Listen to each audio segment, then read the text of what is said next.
We come from the stars, and that's who we are. We are voices. There's nothing to fear. Explode in your rear. Feel our voices.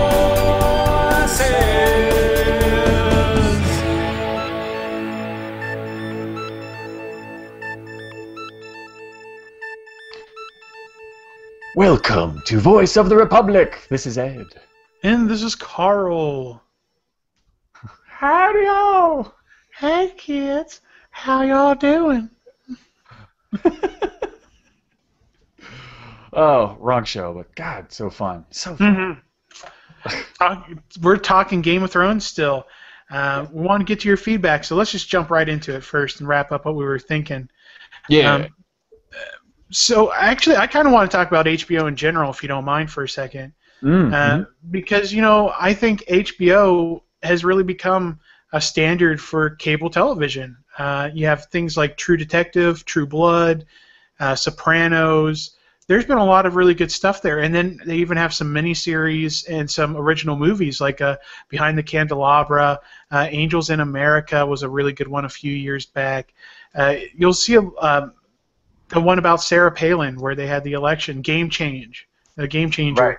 You know, they have some really cool stuff going on HBO, and I'm glad that Game of Thrones is part of that, because Game of Thrones is this really rich universe that gives you a lot of interesting characters, a grown-up story with grown-up themes, but still like a lot of familiar aspects for people that have always been fantasy fans. It's a really good show, and I think it fits really well for HBO. Definitely. It's great that they can show the breadth of these really long stories and you know, capture this world. So they've got the production quality, they've got the might. HBO can throw everything behind it, as opposed to something like, don't burn us, but you know, something like BBC when they brought back Doctor Who. They were still testing the water, so they didn't have the highest budget. So you're going to see these out-of-the-box monsters flying over a house, and everyone else just has to react to it because they're the best. But at home, I'm like, really? Oh, man, I hope they get some cash for Season 2, because it better get better than this. And it does. Yeah. For this one, everything was thrown right into it. And HBO is constantly pushing the envelope, and another favorite of mine is Boardwalk Empire, where it's a very similar thing. There's a great story. It's a fictionalized telling of prohibition and gangsters that are going down in Atlantic City, New Jersey. So you're meeting real life characters mixing with the fictional ones, and again, like crazy amounts of sex and violence and gratuitousness. But also really amazing human moments that happen throughout. Yeah. And it's Carl, you brought up another show that is it's an HBO joint, but still, oh my God, still rich and captivating, and still hits all the criteria of everything we were talking about tonight. Are we talking True Detective? Yeah, just True Detective. Just okay. Because we haven't got to talk about it too much because I finally finished it up. What did you think of the show? I am one of those. I feel like I'm a rare bird where I love a slow boil. I love walking around a world, and I love getting to know characters. And it wasn't. It's not a story where it's really rushed along. So you didn't know where it was going. It unfolded very slowly, but when it started to unfold, you were just like, what the hell is going on? And you couldn't wait to get more. So a lot of people were annoyed, like, oh, they're just talking and talking and talking. Somebody do something. I'm like, no, this is all happening, and they're building up this horrible thing. I thoroughly loved all of it, absolutely. I'll tell you the only thing, like, I watched the whole first season of it, and I really enjoyed it pretty much all the way up until the end. And I felt kind of let down. Like I don't want to say cheated because like they didn't owe me anything or anything like that, but I just felt a little let down because there was so much teasing towards this kind of possible big supernatural thing. Yeah. And they just barely skirt it, and you don't know if it's real or not, and you're just like, oh, and then then it's it. You're just like, ugh. Because there's so much, like some very Lovecraft-esque sort of, giant gods looking down on us and that sort of thing. Like we're just specks to them, sort of worshiping crazy demon gods and opening up portals and all this stuff. But there's just never that payoff. I kind of almost wish that it's you don't quite know if these people are crazy or if this stuff's really happening or if there's really some. You're just like, oh, I just kind of wish I just give me something. It's it doesn't have to be anything over the top. I don't want Cthulhu to come down and start gnawing on the earth or something like that. But I just give me something to show me what your intentions are. And by the end of the season, I still felt like I don't know what their intentions are. It's I don't know if there's this is supposed to be supernatural or X-Files, or if it's just a cop procedural show that just happens to have insane people in it. Yeah, it could really go either way, and I was kind of burnt by that. And overall, I did like it. I love the acting. I thought everyone did a great job in it. But it was just one of those things. I got to the end, I was like, oh, okay. Yeah, I was definitely waiting for the supernatural thing to happen. I don't know what kind of black magic. It looked like these guys were into some kind of black magic. Yeah. And it was only natural that not only was McConaughey's character, Russ Cole, not only was he just really good at his job, but he was so good at it, so terrible at life, that he was able to get inside of their heads and start to figure out the secrets of the universe. Yeah. So he could tell these cops, about time's a flat circle and all this means this and this isn't happening. Y'all over here, you're asking the wrong questions. Really, he's just going way out there. I'm like, oh, this is gonna pay off big. So. And then it just kind of there's a really good there's some really great moments towards the end of that season when it's coming all to a head and their investigation, they're finally wrapping up after all this time and everything, but it was so unsatisfying even after all that. It's you just feel like at the end of the day, and I think that's also kind of part of it, because the whole entire show is kind of nihilistic, but you get to the end of it and you're like, well, shit, no, that really mattered. It's even the way the show kind of ends up, you're just like, oh, well, nothing really got resolved. I mean, because not huge spoilers or anything, but it's they're working against a bigger machine, supernatural or not. Yeah. And at the end of it, they've done nothing to hamper the machine. You're just like, well, that seems to fit the theme. I guess. Yeah. So. I don't know, but it was a really. I think everyone should check it out, at least a few episodes of it, see if it's your sort of thing. But I enjoyed it. I just was a little let down by the ending and how it all wrapped up. But they're supposed to be making another season, right? Yeah, different story, different actors, probably the same level of weirdness. Really? Yeah. They're recasting it and everything. Everything's brand new. It's totally different. So they're kind of doing the American Horror Story sort of approach. I think it's be more like Morgan Freeman and a Rottweiler, and no, it's not. I was going to say I'm making you're taking me for a ride face. I fall for that shit way too often. Oh, not like this canine duo does. But I believe the dog is the key to the secrets of the universe. You see, the dog is four-dimensional, but we just don't see it. It looks like a dog to us, but it's actually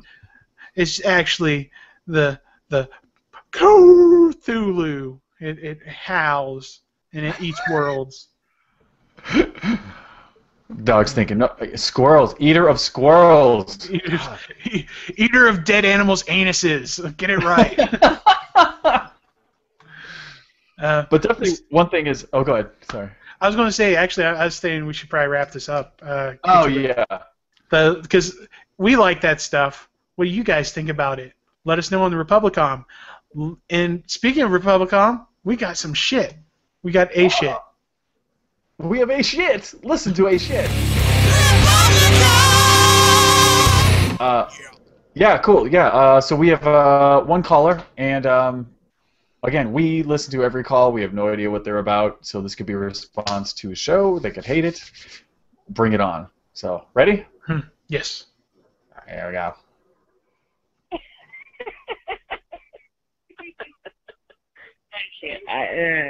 This is Star Wars. Star Wars. Nothing but Star Wars. I can't hear you. Sorry. Oh, there you go. I think we've been drunk dialed. I think we were. All right, cool.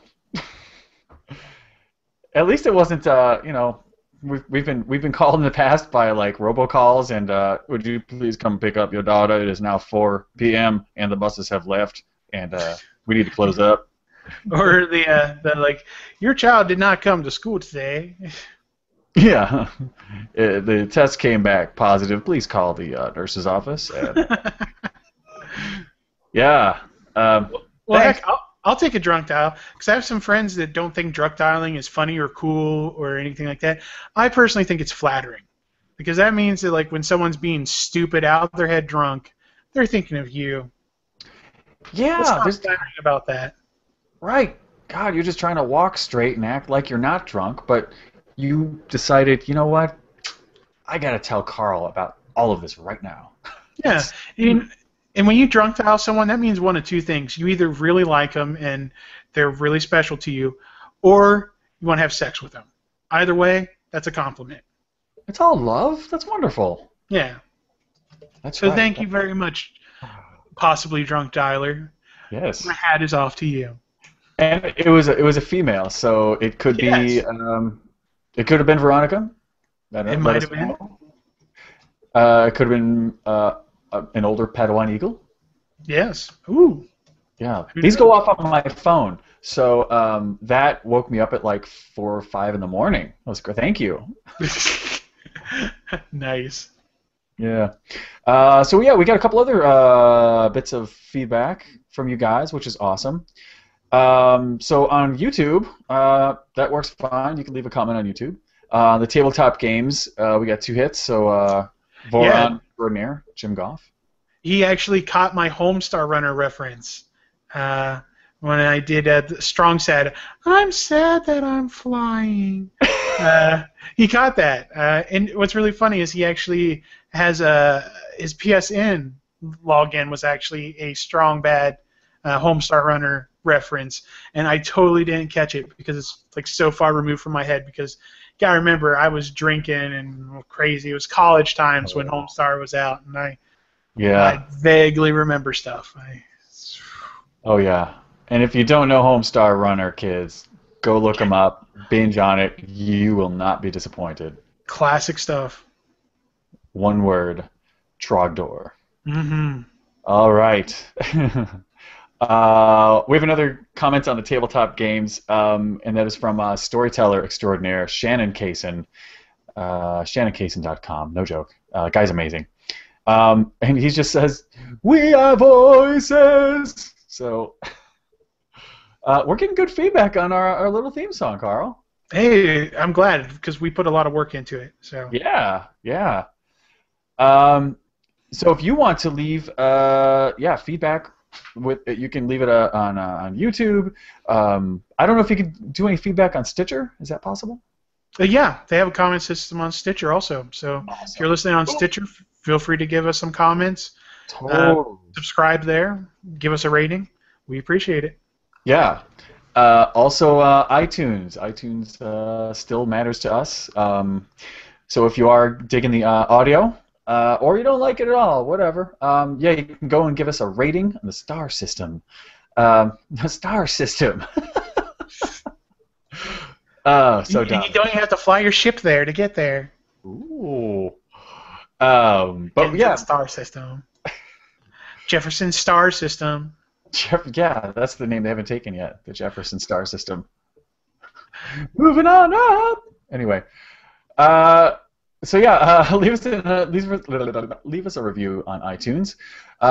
We have a new one from Torchwood77, taking it back to Doctor Who says, "Pro, I dig the format. of just a couple of guys from my generation shooting the breeze about many different topics. Thank you. Con, the theme song is so catchy, it'll be in your head all day. So, no lie, I skip it whenever I'm editing the videos because I've heard that goddamn song so much. We're too close. And well, you know, it's even to the point that like I catch myself singing it without prompting, and I'm just like, oh, son of a bitch, not again. And it's like stuck in my head for like 2 or 3 days, and it's just awful. I've heard it way too much. Well, Super Voron Jamie likes to sometimes leave comments, and it'll be complimentary about the show, but if you read it carefully, it is clearly the words are meant to be sung along to our theme song in his comment. So it's pretty awesome. I think he's made reference to like we eat lots of cheese with our voices and stuff like that. Yeah, totally. Always goofy stuff. So thanks, Jamie. Oh man. If you don't know who we're talking about, you can go find out. We're at voiceofrep@gmail.com. Sorry, kids.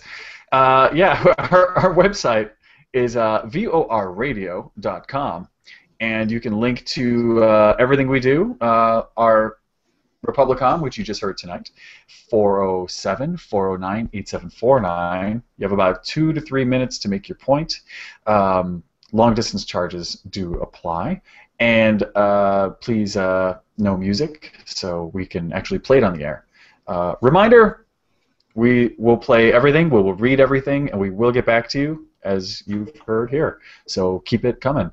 You can also drop a line on our email.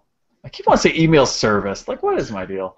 That's voiceofrep@gmail.com. And so you can send us a paragraph or two or a photo of your collection or whatever, you know, because we don't mind the toys around these parts. And also you can send an MP3, keep it nice and clean audio-wise, and yeah, we'd love to hear from you. Absolutely. Yep. That's it. I guess, yeah. Oh, Facebook. Yeah, go to vorradio.com, and you can find Facebook, our group, and our page there. You can join in the conversation with Jamie, Jim, and many others over at the new forum, the Facebook group. So yeah, come hang out, because between shows we're definitely there as well, because nobody really works anymore. No. Yeah, come out and play. Cool. So I guess that's it, yeah? Yeah, I think that should do it. All right. We got more Game of Thrones to watch tonight. Yeah, we're going to do it right now. I'm so excited. So excited! I know. These things are coming out of my ears. I can't wait. All right, guys. So we'll be back next week, Tuesday through Friday. We'll be ready for you. Yep. All right, guys. So until next time, hopefully Mike will be with us when we say, "May the Force be with your asses." Oh, nice.